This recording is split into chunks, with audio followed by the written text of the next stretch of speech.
Before Howard Schultz came to the picture, Starbucks was founded by Gordon Boker and his two friends Jerry Baldwin and Zeph Siegel.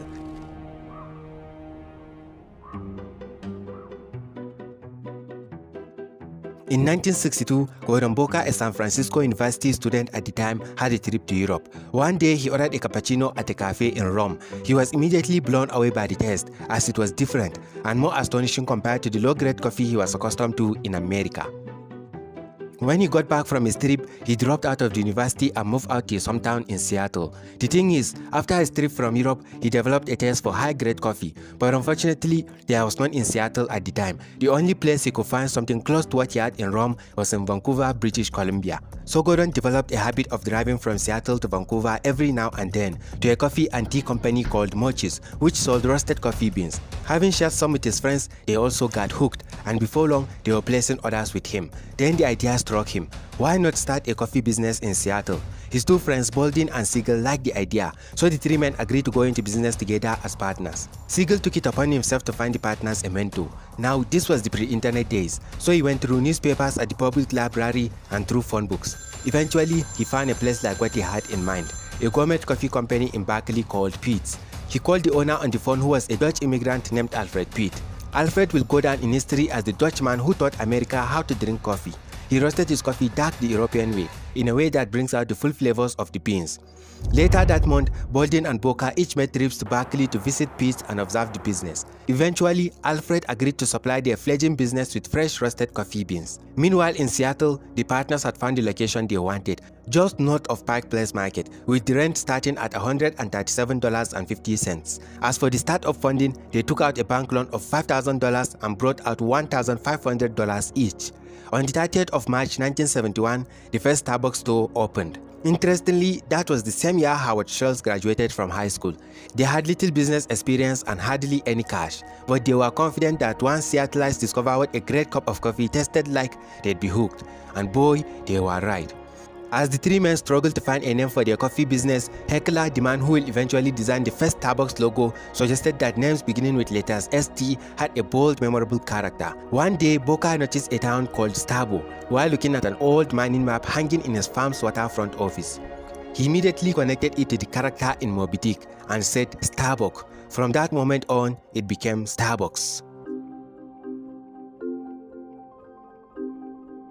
Starbucks only had 4 stores when it caught the attention of Howard Schultz. Howard was born on the 19th of July 1953 in Brooklyn, New York. His Jewish parents were both high school dropouts. His early years in life were tough, as he was raised in the housing projects. If I took you to where I grew up, the odds on me getting from there to here is not something you would have bet on. One day, at the age of 7, Howard got home only to find his father laying on the couch with a cast from his hip to his ankle after being injured on his job. My father was a World War II veteran, came home, didn't take advantage of the GI Bill, and was just an uneducated laborer and had a series of very bad jobs. But in 1960, he was a truck driver delivering and picking up cloth diapers. That was his job. His father fell on a sheet of ice and broke his ankle. As a result, he was laid off with no workman's compensation, no severance, and no health insurance. At that moment, all hope was lost. However, Howard's mother encouraged him to pursue an education in order to open up more doors for himself. There's the misconception that Howard earned an athletic scholarship to study at the Northern Michigan University, but that's not actually the case. He almost got one, but unfortunately, he didn't make the team. As a result, Howard had to take student loans and a number of odd jobs to get through school. He even had to sell his own blood a couple of times. He graduated from the Northern Michigan University in 1975 with a bachelor's in communication. After graduation, Howard stayed in Michigan and worked in a ski lodge for a year. He then took up a job in New York at Xerox sales program, where he became a successful salesman. Eventually, he was recruited by a Swedish company that sells kitchen equipment and housewares. With time, his powerful work ethic took him to the position of vice president. One day, Howard noticed a small retailer by the name Starbucks placing orders for a drip cup coffee maker in larger quantities than the world's largest apartment stores. Howard had never been in Seattle before, but he decided to visit the original store in Pike Place Market. At the time, Starbucks only sells coffee beans, but they also offer tasting samples as a way to get people engaged with the business. So anybody who visits their store will be offered tasting samples in order to increase their chances of becoming customers. It was a powerful marketing strategy. Howard tried a sample and he was immediately blown away by the taste. On the plane back to New York, Howard could not stop thinking about Starbucks. As a result, he reached out to the partners and asked if there's any way he could join the team. When I walked in this store for the first time, I know this sounds really hokey, I knew I was home. Baldwin and Boca had dinner with him at the restaurant Donatello in San Francisco. Howard wore one of his best suits to the meeting as a way to make his case to the more casually dressed Starbucks board of directors, comprising of Baldwin, Boca, and their business consultant Steve Donovan. Howard thought he had charmed them with his youthful enthusiasm and energy. He was sure that he would be flying back to New York with an offer in his hand, but their final decision was against him. Howard was shocked and devastated. However, he refused to take no for an answer. He called Baldwin on the phone and told him that he was making a terrible mistake. It took a whole year of consistent persuasion, but eventually Baldwin called Howard to tell him that he's got the job and asked him when he would come to Seattle and start working. Flash forward to 1983, Howard has been in Starbucks for about a year and is now their marketing director. He was sent to represent Starbucks at a week-long international houseware show in Milan. During the show, he noticed several espresso bars, but most of all, he was impressed by the community that was put together under the love of coffee. The baristas know their customers by name and call them when their drink is ready. He saw how coffee shops provided meeting places for the residents and served as hubs where all kinds of debates takes place over a cup of hot, delicious coffee. It was perfect. As he watched, he had a revelation. He thought, this has to be the next phase of Starbucks. He took a train to Verona and mimicked someone else's coffee order. He was so blown away by the taste that he thought to himself, no one in America knows about this. I have got to take it with me. He returned to Seattle and told his bosses about the experience, but he was seen as an overexcited marketing director. They put in the argument that Starbucks was a retailer and not a restaurant or a bar. In 1984, Starbucks acquired Peet's. The acquisition left them deeply in debt and deprived them of trying on new ideas. Meanwhile, Howard kept on trying to convince Baldwin to try out an espresso bar. It took a year before Baldwin finally agreed and considered the idea at Starbucks' 6th store in downtown Seattle. And the store was a success. But Baldwin thought the success of that store was wrong and felt that they were too deeply in debt to continue. This left Howard depressed for months. He was torn between his loyalty for Starbucks and his vision for Italian espresso bars. Around that time, he went to a downtown athletic club to play basketball. There he met a lawyer named Scott Greenberg. The two occasionally meet each other over for beers. Over time, Howard shared some of his frustrations with Scott. He told Scott he was thinking about going independent. Scott thought it was a good idea and that investors might be interested. As fate would have it, one thing led to another, and by 1985, Howard Schultz left Starbucks to start his own company by the name Il Giornale.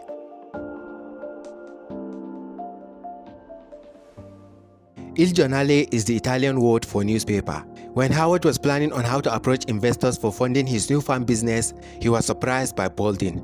Baldwin called him to his office one day and offered to invest $150,000 of Starbucks' money.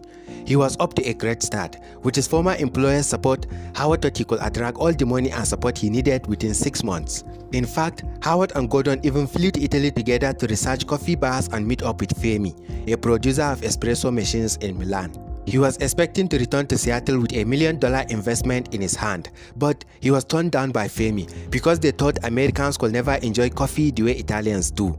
Back in America, Howard spent most of his time finding new investors and racing from one meeting to another. He told his investors that his plan was to invent a commodity. Most of the investors he managed to approach saw high-tech as a more appealing investment, while others told him to his face that he was selling a crazy idea. Over the span of 1 year, Howard spoke to 242 people, and 217 of them said no. But he remained persistent, and sure enough, by April of 1986, Howard finally opened the first store. However, they made a lot of mistakes at the beginning by recreating an authentic style coffee bar. They only played opera and the baristas only wore white shirts and bow ties. Worst of all, there was no sitting area. That made it inappropriate for Seattle at the time, and soon enough, people began complaining. So in response, they changed the music, offered take-up cups, and added chairs. As a result, sales exceeded expectations. In 1987, Howard's luck got even better. Baldwin and Gordon decided to sell Starbucks for $3.8 million in order to focus all their attention on Peet's. Finally, he was about to have it all, but there were two problems. Howard at that time did not have any money, and one of his Il Giornale investors liked the idea of owning Starbucks for himself so much so that he planned on cutting Howard out of the deal completely. Now, here's the issue. This guy was a titan in Seattle, and I knew that within 24 hours this thing was going to be over for me. So that night, I told my friend, who was a young lawyer, and he says to me, come to our office tomorrow morning and meet our senior partner. And I said, okay, who is it? And he said, Bill Gates Sr. I told him everything, and he asked me two questions. He said, Howard, is everything you told me true? And I said, Mr. Gates, yes. And he said, have you left anything out? I said, no, nothing. And we literally walked across the street. My heart was in my mouth. And we walked in. I don't know if he called him. I don't know if there was an appointment. I don't know anything. And we walked into the guy's office. Bill Gates, all 6'7", 6'8", towers over his desk and says, you should be ashamed of yourself. This is not going to go down. You are going to stand down, and this kid is going to realize his dream. And I was thinking to myself, this must be how things get done.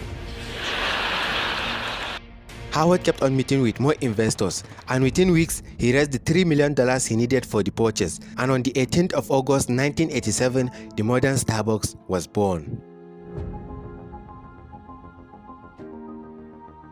Upon taking over Starbucks and merging it with Il Giornale, Howard's robust vision to take coffee back into the mind of America began to take shape. He wanted to turn Starbucks into more than just a coffee place, but into a cultural experience as well. First in Seattle, then throughout the States, and then the world. That same year, Starbucks opened its first location outside of Seattle in Vancouver, British Columbia, and Chicago, Illinois. Howard wasted little time gearing up for expansion. Under his leadership as the CEO, he hired top-tier managers and pushed to grow into new markets as quickly as possible. Thus, within just 5 years, Starbucks has grown to 140 locations. Their revenue went from $1.3 million in 1987 to $73.5 million in 1992. They were roasting more than 6 million pounds of coffee annually. Still in 1992, Howard decided to take the company public.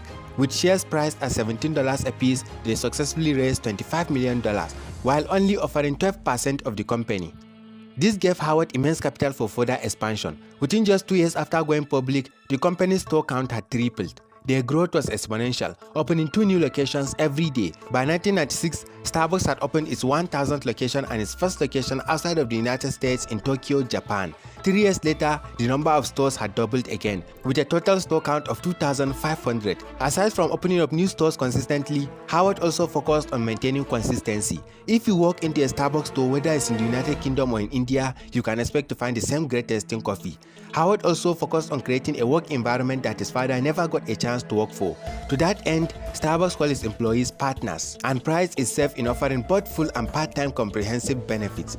In just 13 years, Howard has successfully changed how Americans view coffee.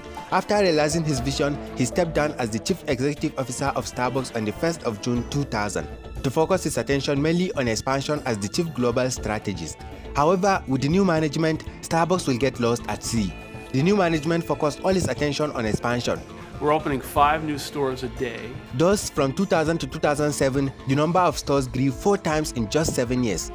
During this period of rapid growth and expansion, Starbucks' stock price tripled, helped by the booming economy of the time. But as it will turn out, this rapid growth was masking a hideous problem. We were measuring and rewarding the wrong things, and one of them was transaction speed.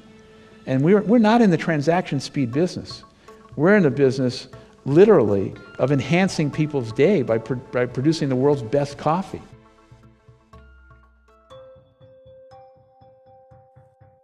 The new management prioritized profit over product quality and customer experience, which sacrificed the core values that were instituted by Howard. Fully automated espresso machines that pump out lattes like an assembly line were introduced. While they saved time, they were killing the experience, and as drive-thrus replaced the feeling of community, Starbucks seemed to be losing its touch. In addition, there is the global financial crisis of 2008, which caused the company's stock prices tanking. In an effort to save the coffee giant, the company once again turned to Howard to save the day. He returned as the CEO on the 8th of January 2008. His early tasks included shutting down hundreds of stores worldwide that weren't making any profit, and firing numerous top executives and employees.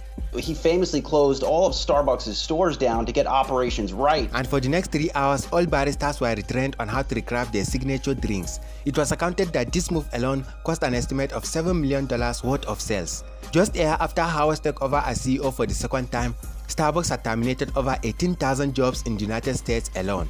But this was a necessary move to restore the coffee giant to her former glory. Howard also brought back the fresh ground coffee bean manual espresso machine, which restored the lost romance of watching baristas make your coffee. With amazing foresight into the future, Starbucks hired its first technical officer, and introduced the Starbucks loyalty card. This paved way for the company to launch its own app, which is responsible today for 30% of the total company's sales. Under Howard's leadership for the second time as CEO, Starbucks thrived and witnessed yet another golden age. And with quality back on track, Howard resumed the company back on expansion, with China as one of the key target market. In December of 2016, Howard stepped down as CEO. Starbucks' Chief Operating Officer Kevin Johnson took over the position of CEO from there. Howard Schultz's incredible vision has grown the coffee chain today into an incredible behemoth, worth over $123 billion, with thousands of stores around the world. But most important of all, Starbucks has managed to stay true to a philosophy of corporate social responsibility and believes that profit should always come second to service.